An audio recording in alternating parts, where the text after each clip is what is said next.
Hello there and welcome to the Glow Method. This is the place where we talk all things transformation, our personal growth journeys, glowing up. Hello, my name is Natasha and I'm so excited to be here with you today. It has been a minute. Life has been crazy. It has been throwing some curveballs I didn't anticipate seeing, and compounded with the holidays, compounded with just my life right now, it feels quite just unbalanced and unsteady. I am looking forward to 2025, and I'm hoping that as this year winds down, I will gain some more clarity so that I can know where to focus my energy. Right now, I've been having some real serious conflicts. As you guys know, it has been this tumultuous journey with my partner, my significant other, my husband, I don't know. So we've been having problems for a long time. We went to therapy for a long time. We decided to separate for a short time. We are now considering reconciliation, but I don't know. Here's the thing, on paper, so many things can say, this is this and this and this is your worth, this is this, like, go this way. And I'm a real good person, like with logic, right? Like I can say, like, I see all these things don't align with who I am, like these things are challenges, but I also know people change. And so when he tells me I'm going to change, I want to believe him, or I am changing, or I have changed, and I haven't seen that side of him. And then I see glimpses of it. It's just a really strange thing. And then for 25 years, you have this bond, whether it be a trauma bond or an actual bond or just life. Like, it's really hard and heavy on the heart. And I did not anticipate that. I really didn't. I thought, when the time would come in which we were no longer cohabitating, that the sense of relief and peace would be so overwhelming. I would be so grateful and excited to be free. However, that has not been the case. And with that came an immense amount of guilt, because here I am, the mom, and I'm strong, and this person has messed me over, like has messed over my kids. Like, I on paper should be like, goodbye, I'm done. Or should I? I don't know. And so this is the place and time where I have to say, and I say this to you, is this is my life. This is a life that makes me proud. And one of the things about me that I've learned in this process is to not, do things like, to actually do things. I don't want to live with regret. And so if I'm having feelings or if I'm having experience, I kind of wait and see, is this true? Is this just like an impulsive thing? Is this for real? Do I really crave to spend time with him? Like, when suddenly, all these months he was here, and the last thing I wanted to do was spend time with him. But he's changed, and I've changed. And so perhaps there is some change within there that's worth it. And if I at least investigate it, it doesn't mean I'm going to do anything. It doesn't mean he is going to do anything. But having this place where we have this freedom to investigate and say, hey, is there something there or is there not? This is our one last ditch effort, at least for me, to preserve our family. And I don't want to do it at a cost of myself, and I don't want to do it at a cost of him. And so it's taken a real big toll on me. It's also taken a lot of time because I really want to figure this out. And I love a timeline, so I want to be like, I want to know by the 1st of January so I know which way to go. But matters of the heart just don't always work that way. And so I say this to say I have a lot of things to juggle, right? I've got 4 kids. I've got, business ventures. I've got this. I've got the real reality that, bills and stuff still come at the end of the month. And guess what? Like, here's my current situation. I am not employed. Like, these are real factors that are pressing. And it's not a monetary reason in which I want to be with him. Like, I am taking those considerations like off the table. Like, I am not thinking about the fact that he isn't providing, significant support for this family, and that, I'm trying to take off things that are outside of me and really focus on the inside of me to see if I can, even without these external things like children and finances and this thing and that thing, see, can we possibly align? And if we can't, then it's time to say goodbye. And the most loving possible way. You know, I don't want to hurt him and I don't want him to hurt me. And I don't want to hurt our kids in the process, but I do want to honor where I am today. And this is where I am. And so sometimes life can be confusing, right? Like, you know, I would question myself and say like, you know, where is your self-worth? Where is your value? What are you displaying to your kids? And where is this coming from? And I don't have all the answers. And that's okay to not know the answers. And that's okay to explore what works for you. It doesn't mean that I'm any less of a person, or I don't have my self-worth, or I don't have self-value, or if I don't, that's not something I can gain. It's just really important for me because that's where when I sit in the quiet of who I am, there is this piece of me that has this curiosity, this wonderment, this intrigue to see if there is something there and if it is reciprocated. And if it is, because I do know my worth. I do know my value of where I want to be treated, but I also know that people do change because I am evidence that people change. You know, like on a physical level, I've shared here dozens of times. I went from 300 pounds to whatever pounds I am now. I have shed an immense amount of weight, but in that shedding and in that releasing, I have been like a flower that was watered and I'm blooming, I'm growing. And so I do know my self-worth. And I do know myself worthy enough of saying, this is the level of treatment I expect and I demand of somebody. And if he can't fulfill those things, let me articulate that to him and let me listen to what his needs are. And let's see if we can meet. And if we can't, then we will go away. It is in a way for me, a healthy way of investigating and exploring what the options are here. I can't just throw 25 years away. I mean, I could. Sometimes if there was no choice, if that's what he wanted to do, then that would be the option, right? You need two people in a relationship. And so, you know, things have occurred that I don't agree with, and things occur that have hurt me. And I know I've hurt him too. But I'm in this place where I want to explore this as of right now. And I have to honor that. And does that mean I can't change my mind? No. But what it does mean is I'm able to unshamefully accept where I am today. Because yes, I do know that my kids are watching, and I do know my daughter's looking, and I do know I have my beautiful community here that's followed along on my journey. And I know, right? It's so easy to sit in an armchair and judge and be like, don't do that. I see all the red flags. I see all these things, or go for it. Go, green flag, go. Like, I get it. It's really hard to sit by and watch somebody make decisions that you love and adore and maybe don't understand. Because quite frankly, I don't understand it. I didn't anticipate it, and I don't think he anticipated it. And so where we are today is where we are. We have been meeting and we have been communicating, and, you know, there's been a lot of time together, and it's been different. And I don't know if it's that like honeymoonish kind of period of it, but what I do know is I do know I'm giving it my best shot right now. I am being open, I am being vulnerable, and I am being receptive of what his answers are to me. I'm being respectful for the fact that yes, these things may hurt me. I may not want to hear them in one aspect, but in order to heal and grow, that's exactly what I need to do, is to sit with it and listen.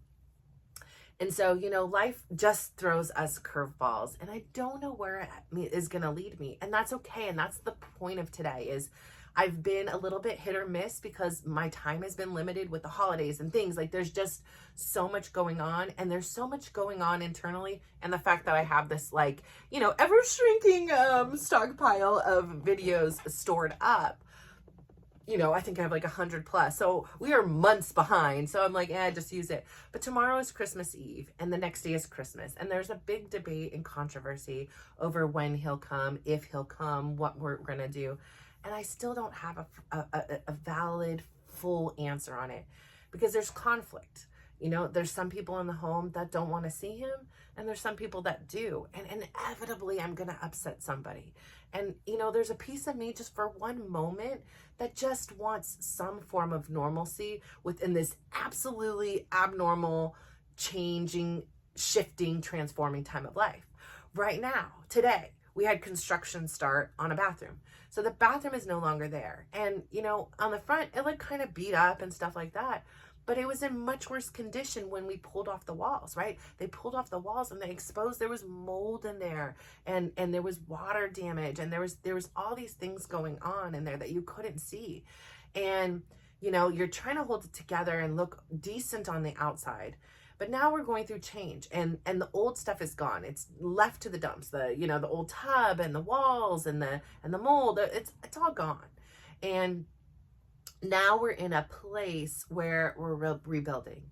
And so this is kind of a metaphor for where I am. And there's a part of me that really just wants, my 16-year-old to experience a Christmas with his parents. And I get that not all my kids are going to understand that.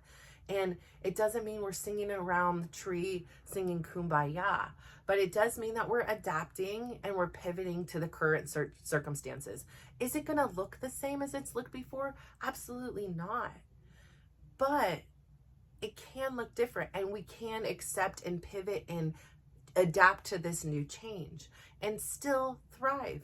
Just because something changes, it doesn't mean it's a bad thing. Actually, change is oftentimes this launching pad for transformation, right? So good things come from change. Our bathroom is changing. Good things are coming. It's going to be beautiful and clean and mold free. Isn't that wonderful? And good things are coming in my relationship with Chris. There is honesty and trust. And I know that sounds kind of weird to be developing when you're just about to get a divorce, right? Like, he has divorce papers. I am an attorney on call. Like, I'm ready to go. He's ready to go if that's the way it goes. But for whatever reason, he hasn't filed. And for whatever reason, I haven't hit that button and said, here's my retainer fee. And so that makes me wonder what is there. And I have to honor that. And yeah, I can get pissed off, right? There's times that, like, in this process, I've been really angry or really hurt. And in those moments, it's so easy to be like, yep, we're going to town. But that's like -1% of my day. I don't live in that space. I don't have the anger and animosity usually, unless something really, really hurts me, or like really, really angers me, or you hurt my kids, or, whatever it is. So I have this space and this time to explore. There is no hurry. The divorce can always be there. And I really, am asking for signs from the universe. I really am, because, there was a day in which I was feeling really torn about this, and I was broken down. I was like, what is this feeling? I was so desperate. I called my mom and my dad in one day to be like, you guys have gone through divorce. Is this normal? Like, I was broken. I was calling like, anybody that would listen, like, tell me this is just a normal part of the grieving process. I reached out to like a divorce group. Like, what is this? Why do I have these strong feelings? Why am I so overwhelmed by him and wanting him? Like, where is this coming from? Is this lust? Is this love? Is this just another phase, like grief and freaking denial and all those other processes of grief? Like, what is happening here? And when it kept continuing, and my heart was pained, a pain I didn't know I knew how to feel, I needed to be honest with him. And it didn't mean he was going to respond in the way in which I wanted to. And initially, he kind of didn't. And then something happened, and it happened. And I don't know what that means. Like, I just know that suddenly we were both in the same place at the same time. And from there, we've grown. And so, like I said, I spoke to one divorce attorney who I thought was just absolutely adorable. It reminded me so much of my aunt. He actually was like, even like, right. And that's what she used to always say. And so, the first thing he said is, do you have a pen and paper? And I said, yes. He's like, I want you to write this down. Just because he moved out, it doesn't mean you need a divorce. I've been doing this for years, since I think he said like 97 or something there, 19 something. He said, I've seen every kind of divorce. And if you can keep your family together, if you do, it doesn't mean anything. Everybody goes through phases, and this is your journey. This is between you and your husband. It is not between anybody else. And whatever you do decide to do, honor that and know that it's okay. There's no shame in that. And so him telling me that has released a lot of this guilt and this shame that, why should I feel somebody? I'm this advocate for being this strong person and this going on your path and all these things. And feeling this conflict between moving forward and staying in the past, or moving forward. But maybe perhaps we can move forward together. And maybe that is as a couple, but maybe that's as friends, and maybe it'll ultimately be as enemies. I don't know. But all I can say again is, where am I today? What is my experience today? And today, for some reason, I have feelings for him still. And I know after 25 years, he's embedded in my DNA. I know that we will be a part of each other's lives in some way, shape, or form for perpetuity until each one of us has passed away, because we have 4 kids. And that's just not going away. And so I have these times in which I have a lot of clarity, but I also have these times in which I'm kind of in these thoughts. And so I'm really allowing myself this grace to rest, to embrace where I am today. And I really challenge you to do the same thing. I know on paper, sometimes life seems like so easy, and the logical answer is so obvious. It is a neon sign, right? Like I get it. And I talked to somebody, and they were telling me that their divorce was the best thing that ever happened to them. Once they got that, like, I'm done, I'm over it, like their husband had filed and everything. It wasn't something that she had wanted. She's like, my ultimate glow up started then. And I was like, I love that she had used the word glow up, because she doesn't know about this.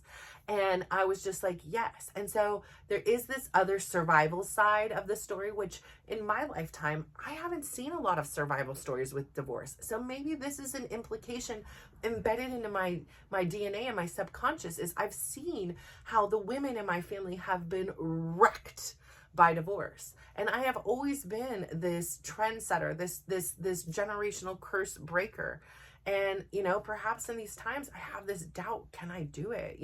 Is this something I'm able to do on my own? Is this something I want to do? Suddenly, I want to be held. I want to be nurtured. I want to be loved. I want to be told I'm loved. I don't need a lot of hugs. And so this is the confusing thing. It's like that little kid who's sick and is like, I just want my mom. And I just suddenly want love. And this thing that, again, I'm giving myself love, but I'm really craving this external love from someone else. And it's beautiful because I'm not asking for it, but my kids are on point and giving me all the hugs and the love and all those things. And I'm doing everything I can to nurture and love myself.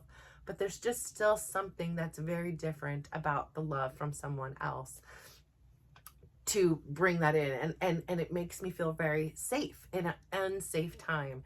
And so, yeah, I know this will be another day in the road. And eventually when this is published, hopefully we'll have some more clarity, and I'll be like, okay, I'm glad I did that. Or maybe that was a mistake. But this is my life and my journey, and I have to honor where it is. And that's part of the whole game here, right?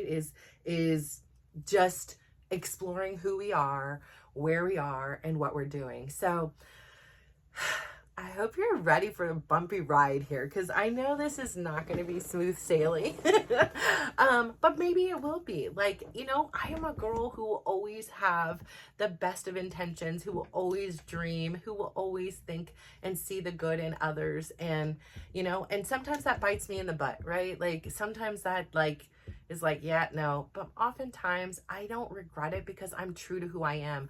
I'm living in alignment with myself, and I ask you and I challenge you to live in alignment. I challenge you to not judge somebody based on their decisions, because you never know what it's like to walk a day in their shoes. We've been through some major stuff together. We've seen kids have brain surgery and heart surgery and knee surgeries, ear surgeries, hernia surgeries, like you name it. We've been through a lot. And, we were just 2 broken kids, trying to get by the best we can. We didn't have the best of role models. He did not have a best of role model as a father, and I did not have the best of role model as a mother. So the fact that we've even made it this far is progress.